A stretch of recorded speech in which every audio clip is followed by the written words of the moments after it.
আমরা সকালবেলা ঘুম থেকে উঠে, ওর তো ওইসব ব্যাপার নেই, আমিই বললাম ওকে যে ঘুম থেকে উঠে তো আর মানুষ চিৎকার করে কথা বলতে পারে না, তো ওকে আস্তে আস্তে বলছি হ্যাপি ভ্যালেন্টাইন ডে। তো তো হ্যাঁ, তখন আমি আরেকটু জোরে সাউন্ড দিয়ে আমি বলছি হ্যাপি ভ্যালেন্টাইন ডে। আমাকে বলছে কী বলছো, মানে একটা বিরক্তির ইয়ে করে। তারপরে আমি কি যেন মানে আমার মুখটা ওর কানের কাছে নিয়ে গিয়ে বললাম হ্যাপি ভ্যালেন্টাইন ডে। বলে কি জানো, বলে তোমার মুখে কি গন্ধ, তুমি আগে ব্রাশ করে আরে এসো। ওটা তো তখন বাস্তব কথা, তাই বলেছি। ঘুম থেকে উঠে কার মুখে গোলাপের গন্ধ বেরোয়? ওর নিজের বেরোয়।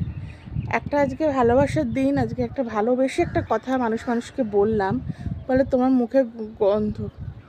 দেখো, তোমরাই দেখো কি বলবো বলো তো। বল happy Valentine day. Happy Valentine's day. বিয়ের বিয়ের 17-18 বছর পর না ভ্যালেন্টাইন ডে এইভাবেই জোর করে বল, বল হ্যাপি ভ্যালেন্টাইন ডে।